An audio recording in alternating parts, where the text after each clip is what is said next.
ಪ್ರೀತಿಯ ಮೆರವಣಿಗೆ ಎಂದೆ ನಾನು, ಪ್ರೀತಿಯೇ ಉಸಿರ ಬರವಣಿಗೆ ಅಂದೆ ನೀನು.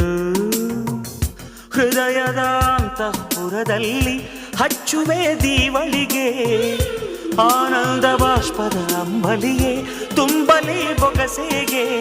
ಚಲಿಸೊರುತ್ತುವ ನೀವಳಿಸಿ ಗುರುತಿಗಿಟ್ಟ ರೂಪಸಿ, ಮರೆಯ ಮಾತುಗಳಲ್ಲವೇ ಅಲ್ಲ.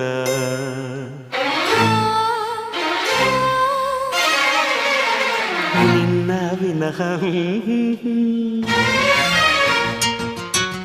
ಪುನಃ ಪುನಃ ಕೇಳಿದರು, ನಿನ್ನ ವಿನಃ ಏನಿಲ್ಲ